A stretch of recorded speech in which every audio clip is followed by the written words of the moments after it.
Welcome, everyone, to the latest edition of the Ultimate Cleveland Guardian Show. Along with Zach Meisel, I'm Adam the Bull, and we got a lot to get to today. Zach, just 17 days to go in the regular season, and the Guardians appear to be in great shape despite the loss yesterday. Are you nervous at all right now? I'm nervous because I'm playing you in fantasy football. That's the You key. And should we'll be. break down the entire matchup player by player for the next 30 plus minutes because that's what everyone wants to hear. That's right. Forget this baseball nonsense. Let's get to fantasy, and let's get to the open right here on the Ultimate Cleveland Guardian Show.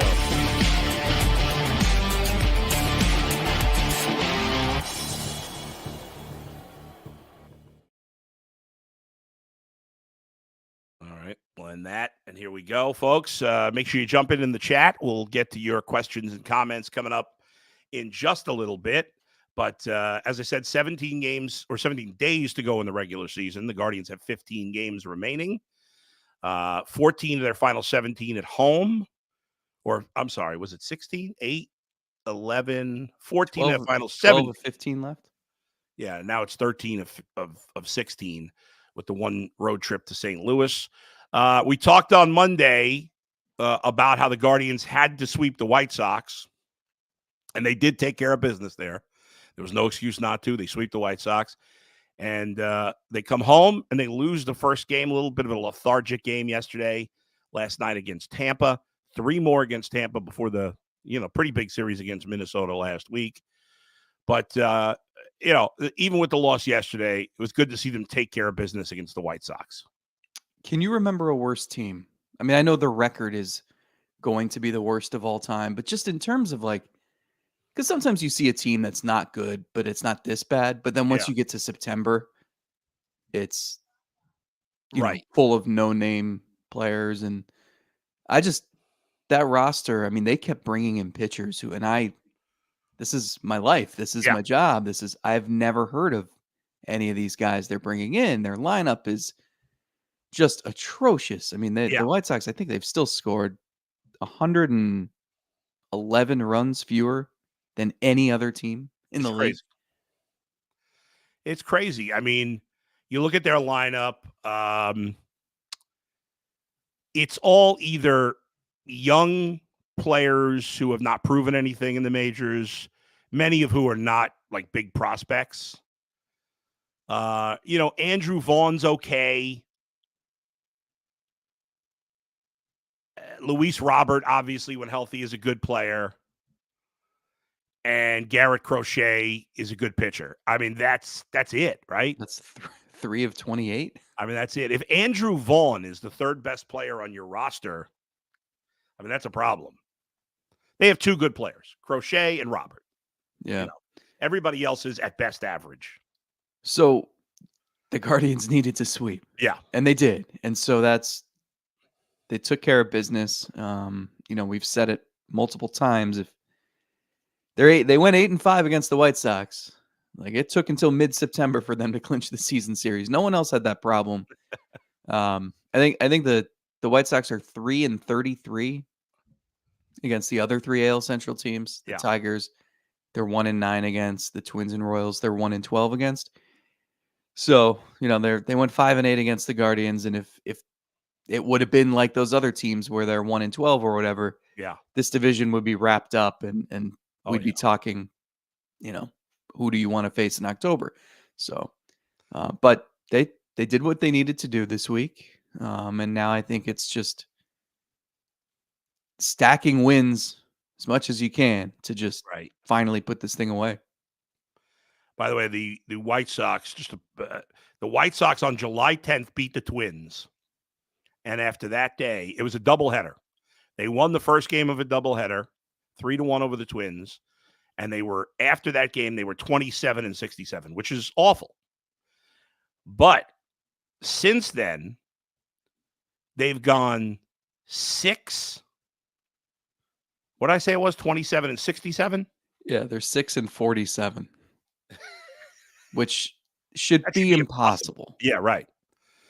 And they have not won consecutive games. I can't get enough of these White Sox stats.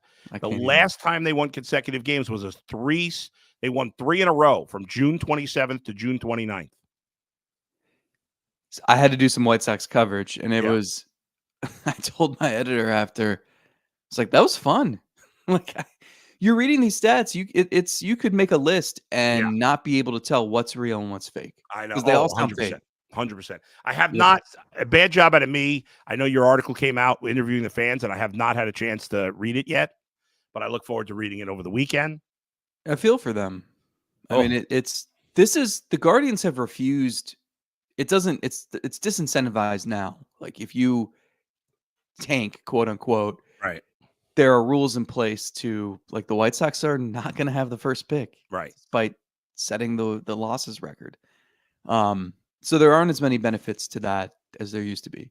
But this is exactly why the Guardians have refused to do that because you look and every night there's a few thousand fans, and in Yeah. Chicago, I would say in that series there were probably like 3 to 4 thousand fans actually in the ballpark each night. I like a decent chunk were Guardians fans, Right. and another decent chunk were just people in town on business. Right. There was a mechanical technology convention that brought Right. 100,000 people to Chicago.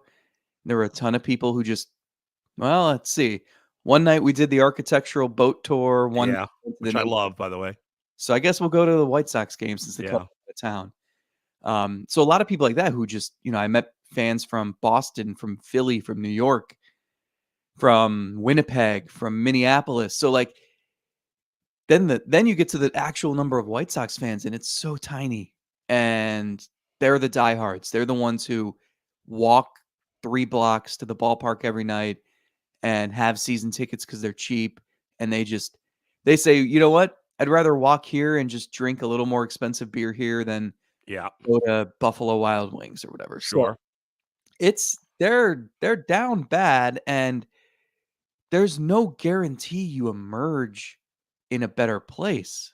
Like their farm system isn't great, and it's going to be really tough to get free agents to want to play there, unless a player is absolutely desperate for a contract and no one else wants to sign him. So it's tough, Yeah. and it's tough to get the fan base back and get people to buy in. So for better or worse, I'm not saying like the Guardians should be praised because there were years where they were a 500 team instead of a 100 loss team, but man, you get to such a dark place, people get apathetic, and It's hopeless, and it feels hopeless. Like it's going to take them years to turn it around, if at all. But um, let's go to last night, though, when the Guardians came home and lost to Tampa. Let's first talk about Gavin Williams in this game. He gives up the home run in the first inning. He kind of settled down, gave up a double, I want to say, in the third or whatever. Got out of it on a double play. And then in the fourth inning, he gets in trouble again, gives up some runs. And so it was a mixed bag. I mean, it wasn't a great performance by him. It was okay. How are you feeling about him right now? It's hard to have a lot of faith for me in Gavin Williams at the moment. yeah, I agree. There's nothing, there are a few things worse than having a starting pitcher where you just have no idea, right? Like, Yeah. I'm pretty confident Tanner Bybee's going to go at least 5 innings, Yeah. and he's never going to get shelled. Gavin Williams, we have truly seen every spot on the spectrum his last 3 starts. I mean, Yeah. dominant 7 innings against Kansas City, can't get out of the first inning against the Dodgers, and then this one was below average, subpar, but he wasn't shelled. He didn't look great. Yeah. His velo was a little bit down. Hmm. He got some swings and misses. Hitters are still hitting his fastball really hard, Yeah. and I think they attributed that last night to just falling behind in the count. To me, it just looks like, honestly, like this is a second year pitcher. This is where you're not a surprise anymore. Everybody in the league knows what you throw, Right. and they know how you want to attack them, and hitters make adjustments, and he's got to adjust back, and he's got to be more consistent with his delivery and all that stuff. It's going to wind up being just kind of a waste of a season, I think, for him. He misses 3 months, he comes back, he's playing catch up, and just has never gotten in a rhythm. I still think he's got frontline potential. Oh, no doubt. I just don't think, there's not time for him to get on track and see that this year. That's completely true. Now, if it comes together in the playoffs, which is kind of the midway point of his season, it could end up being a huge difference maker. But it's hard to believe that that's going to happen. I don't trust anybody in their rotation outside of Bybee. I don't. It's been the ebb and flow of the starting rotation. There's been two moments in the last month where you're like, okay, it's coming together in the rotation. And then, then there's a bad turn through. Williams has been up and down. Lively got hurt last start, although I guess he's going to be fine. He's going to make his start. Matthew Boyd gave up 4 runs the other day for the first time. I know they were unearned, or 3 of them were unearned. Overall, he's pitched well. Alex Cobb has barely pitched. When he's pitched well, but the blister issue now gets him back on the IL here. And so even if he's ready to go for the playoffs, which he should be, he might make one start and then not be able to pitch again. It's become a pretty annoying issue here. So right now, I don't feel phenomenal about the rotation. I don't feel terrible about it, but there's a lot of balls up in the air right now with it. Yeah, it's tough. I mean, I feel like the answer to the question who should be in the playoff rotation changes by the day. Oh, yeah. I mean, could it be Joey Cantillo at this point? The way he pitched last time, I know it's the White Sox, but there's just so many question marks that who the hell knows? That's why, I've said for weeks, I thought Gavin Williams was the most important player on this roster for the month of September, because you want to feel confident in another starting pitcher. And you're right. Outside of Bybee, Boyd, it's weird. That was a weird start for him the other day, because he said he just didn't have a good feel, didn't have command, didn't have his best stuff. And obviously that one inning just devolved into chaos, and right. The White Sox scored 4 runs. Wasn't completely his fault. He still struck out 9 in 4 and a third. And I know it's the White Sox, but he felt like he proved to himself, because it was the first time he didn't feel great, and he's looked good in every start. He said he felt more confident that he could still strike guys out even without his best stuff. So what that means moving forward, I don't know, but if that's the worst we've seen of him, that's a good sign. I don't know. You're not expecting 6 innings out of these guys in October anyway. That's true. But with Gavin Williams, it's like, can you expect 4, 5, 2? I have no idea. Yeah. Guardians are a game back of the Yankees for the top seed in the American League. They're 4 up on Kansas City. They're 5.5 up on Minnesota, 5 in the loss column. The magic number to make a playoff spot is 7 for the division. Is it 14 or 13? The Royals can get to 95 wins, so right. The Guardians would need to get to 96. So 96, which is 12. So it's 12. Mm-hmm. All right. Very good. I was too high. So they could conceivably clinch a playoff spot middle of next week. Yep. Maybe early next week even. Yeah. The good news is if they win the division, they're probably going to end up the 2 seed. If you had to bet right now, what seed do they end up? You'd bet the 2, wouldn't you? Yankees have the tiebreaker. They're a game ahead. I would. The one thing I think could actually help them is the Orioles and Yankees still play. Right. And if the Orioles finish first, I don't know who is the tiebreaker between those teams. I don't know either. The Guardians have the tiebreaker over the Orioles. Right. So that's true. So that could help them. But otherwise, the Astros are 5.5 behind the Guardians. They do end the season playing each other in Cleveland. So you would want that series to be inconsequential and have at least a 3-game lead on them. But the Orioles have beaten the Yankees 6 out of 10. So there you go. So unless the Yankees sweep them, the Orioles will have the tiebreaker. Now, here's the perfect scenario for the Guardians. The perfect scenario for the Guardians is that the Guardians finishes the 2 seed, they end up playing whoever in the next round. Between the Royals and the Astros and the Twins, and then the Orioles beat the Yankees in the DS. And then the Guardians, even though they're 2 seed, they still have home field because the Orioles didn't win their division. Mm-hmm. And then you don't have to ever play the Yankees. That would be the ideal scenario. Now, if you do play the Yankees, you want to be the 1 seed because you want to have home field in that situation. Yeah, I that, think to me, is the ideal scenario. You want the path where you only have to face Baltimore or New York, right, and not both. Right. And I do think there are benefits, like the 2 seed in a lot of years is maybe the better place to be because the top wild card is usually better than the worst division winner. Right, and that's the case. I mean, Baltimore. Let's say if Baltimore is the top wild card, they're better than Houston. I don't know that they're that much better than Houston, right now, but they're better. And the Twins, I mean, like they're clinging to their lives as the number 6 seed here, and you play them 4 times next week. And I think they end with the Orioles too. Like this is all. It's gonna be interesting how this gets sorted out. I still think the Twins hang on. I don't. The Tigers are 3.5 back. The Red Sox lost again. The Mariners. The Tigers don't get to play the Twins anymore either. And the Tigers are playing the Orioles right now. So, that'll be interesting. The Guardians could make life miserable for the Twins next week. Oh, no doubt. All right, let's take a quick break here. I want to talk to you about the Game Time app. If you're thinking about maybe Billy Joel tickets for tonight, I'm going tonight.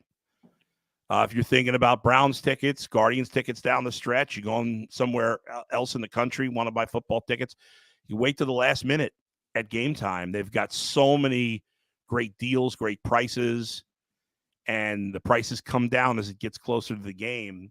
So whatever event you're looking to get into, go with Game Time. Download the Game Time app, create an account, use the code LOCKEDONNFL for $20 off your first purchase. Terms apply.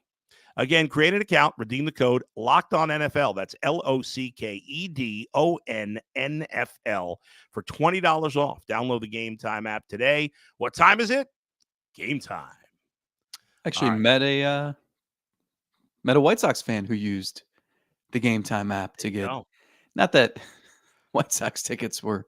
Not that you needed to wait until the last minute to get cheap tickets to go there, but that was good. They probably got them for like $4 in the Game Time app with those tickets. Let's get some comments from the fans here. Zach, morning. Jarrett says embarrassing loss last night on national TV. I mean, it's one baseball game. I don't know that it was embarrassing. Tampa Bay's not a terrible team. They're a 500 team. Yeah, they have a lot of these games left against these teams that we thought might be contenders, and then instead they're just kind of average, which can be annoying to play too. Yeah. They've got St. Louis, they've got Cincinnati, Tampa. Yep. Carlos says, what's happening with Ramirez, Naylor, and Kwan? I can't feel anything when they're in the batter's box anymore. I will say, so I wrote about Stephen Kwan today on The Athletic, and it's difficult to find exactly what's wrong with him because I don't think it's not like it would be easy to say, and I brought this up to both him and hitting coach Chris Valleca. I said, from an outside perspective, he's so good at turning on an inside fastball. If you look at his 13 home runs, almost all of them are him yanking a fastball on the inside part of the plate to right field. That's not someone who is like in the gym lifting weights, trying to get strong, and then intentionally hitting for power. He figured out what pitches he could drive, and it worked. And so my thought was, well, pitchers would say, let's stop throwing him those pitches and let's throw him junk on the outside part of the plate. But the numbers don't really bear that out. And they do feel like he's getting fewer of those fastballs in. And he almost needs to revert to the hitter he was a couple years ago, where it's just best case scenario is a single. Just hit it the other way and be patient. And I think that's been tougher for him. But I think more so it's mental.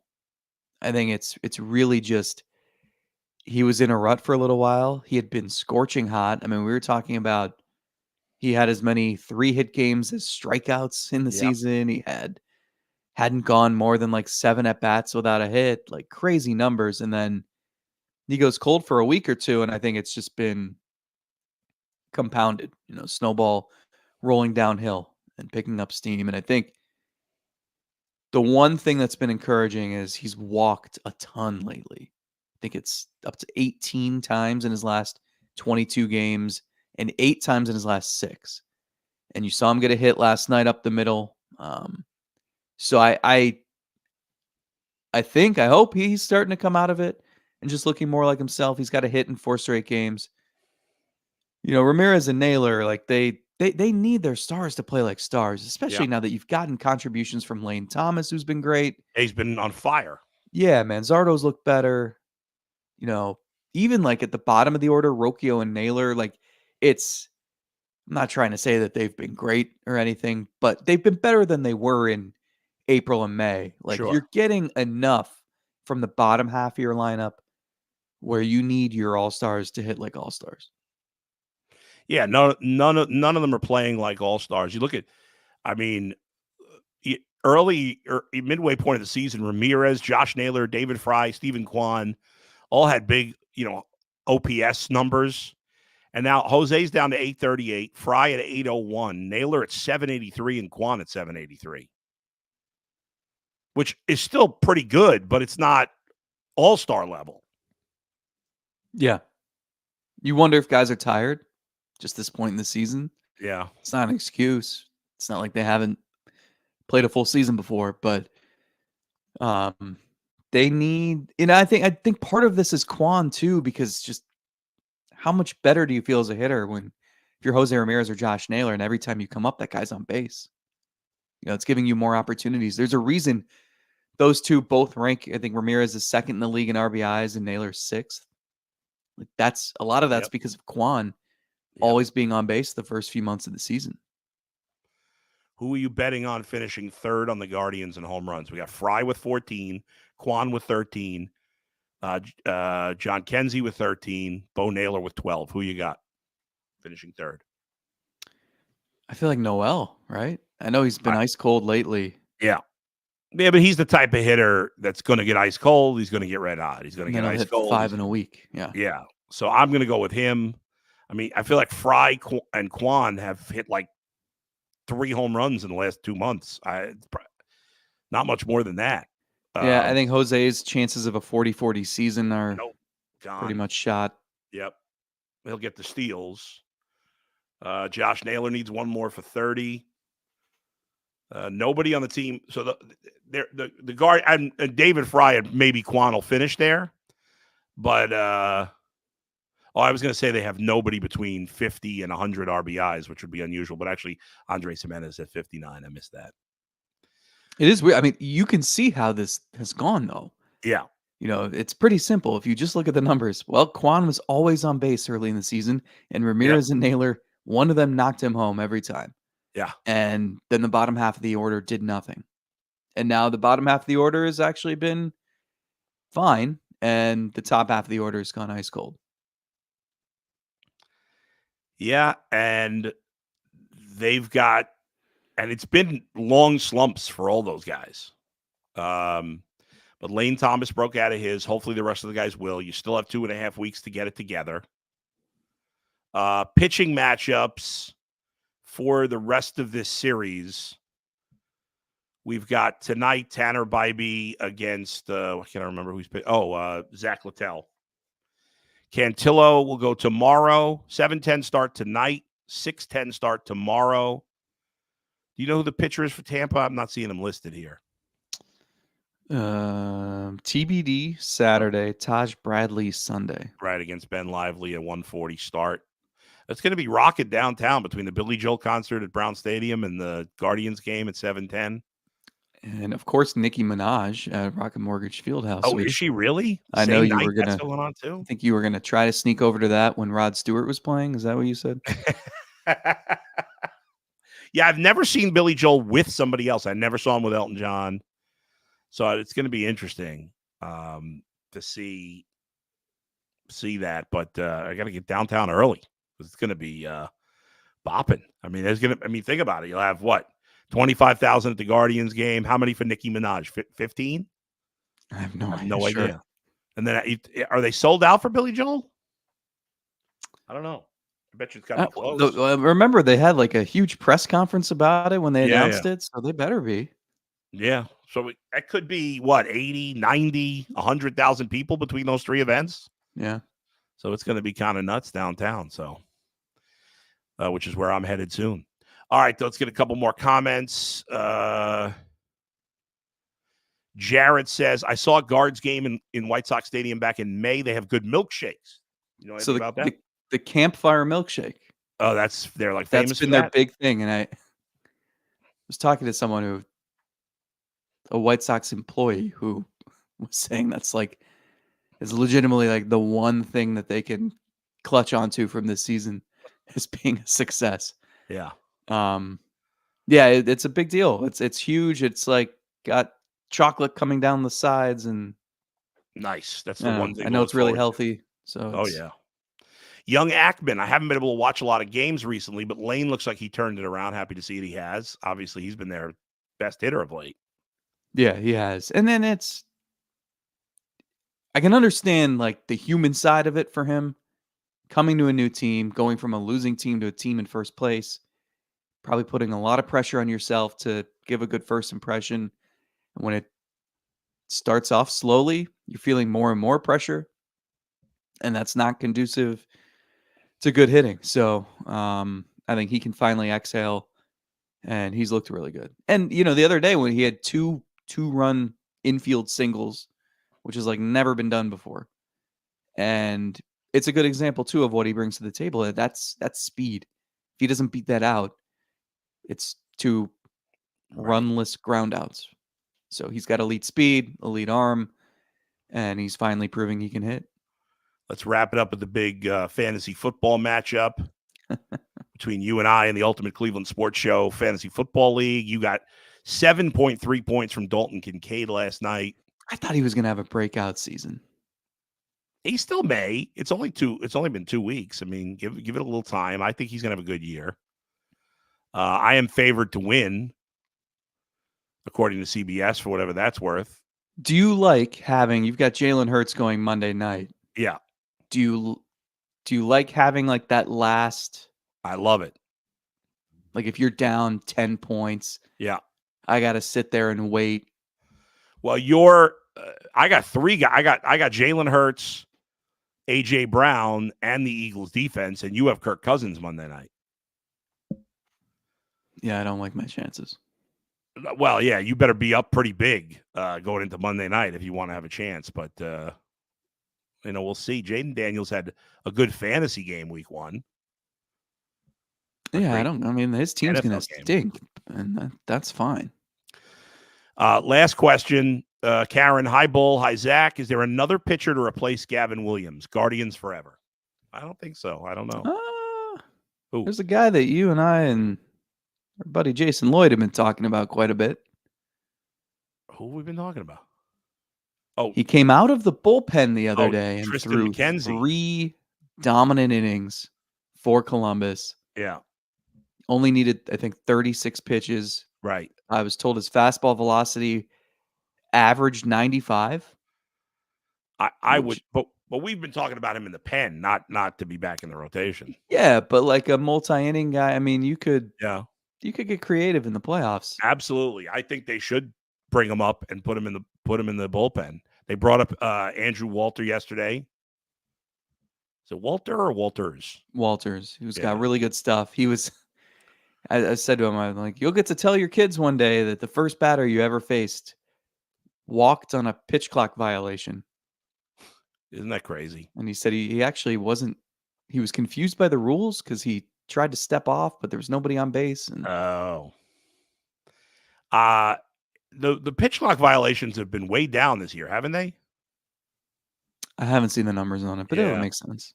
The minor leaguers have been used to it for years. Right. So yeah, he pitched an inning yesterday, a walk and gave up an unearned run. But yeah, listen, there's always another option, but Gavin Williams is the most talented pitcher besides maybe even including Tanner Bybee, but certainly besides Tanner Bybee. If they're going to have success ultimately in the playoffs, I feel like, and maybe it's just not going to happen, which is not unreasonable because he hasn't shown any consistency at all. But I feel like if they're going to succeed ultimately in the playoffs, he's going to need to pitch well. I think it's going to be really hard to have success in the playoffs if he's not pitching well. I agree. I almost wonder if I think that the thing that works with McKenzie, and who knows if this will continue to work, but when you have the mindset of just go out there and attack for one inning, right? And then you do, and they're like, all right, go attack, go do it for one more inning. And he needed 36 pitches for 3 scoreless and looked awesome. And that's, as you brought up months ago, it worked for Carlos Carrasco a decade ago, and that got his career on track. I just wonder if in a playoff scenario, if you could just say to Gavin Williams, because you could throw 100 miles an hour and you've got great curveball, and if you could just say, hey, just go for one inning, just let it eat, and just try to take it one inning at a time, if that would change anything. Yeah, I mean, don't because you may only go 3-4 innings anyway. Yeah, but just give. And there's so few innings left in the season, especially once you get to the playoffs, that you got to just cut it loose there.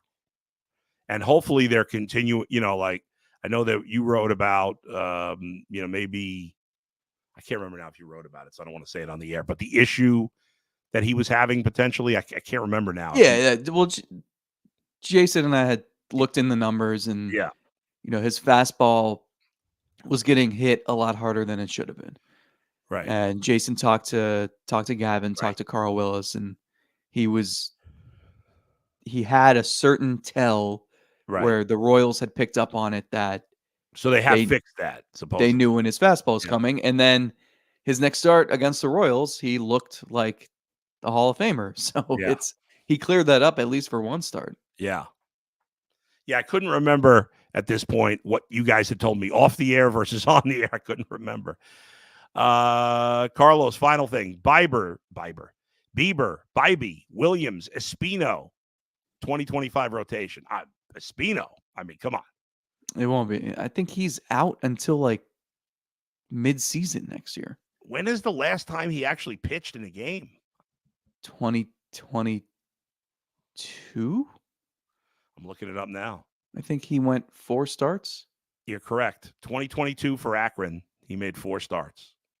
I will never forget being in New York, taking a cab back to the city with Paul Hoynes and checking in on him, because I thought, he could help this team this year. And we're following along the box score for Columbus. I think it was Columbus.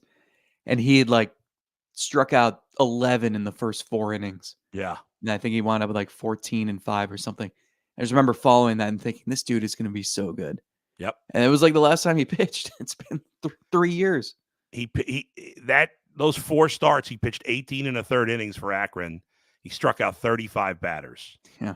In fact, in 133 and 2/3 minor league innings, he struck out 221 batters, which is just crazy. But the guy was a first-round pick in 2019, and he's only pitched 133 innings.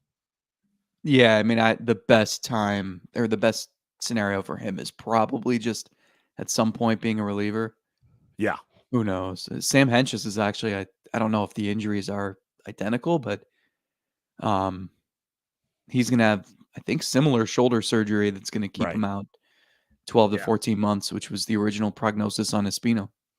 And Espino, who knows if the stuff was incredible, but you just don't. Who knows if it's going to still be there? Yeah. You just never know. Look at not as long. Walker Buehler, remember when that guy came up? He was fantastic. He's missed most of the last 2 years. Since he's been back with the Dodgers, he's looked awful. Doesn't have close to the same stuff. Shoulders scare me more than elbows. Yeah. Oh, yeah. Certainly. All right, Zach, good stuff as always. Enjoy the weekend. Hopefully the Guardians get it together against the Rays this weekend. Remember, we're now on Tuesdays and Fridays instead of Mondays and Fridays. So, we'll join you on Tuesday. We'll have We can recap our matchup. We'll recap the fantasy matchup. We'll recap the Rays series. We'll recap Billy Joel. We'll have Billy Joel. We'll have the first game of the Twins series. We'll have Nicki Minaj to talk about possibly if I snuck in there. Who knows? All right, man. We'll talk to you again next time. Where else but right here on the Ultimate Cleveland Guardian Show.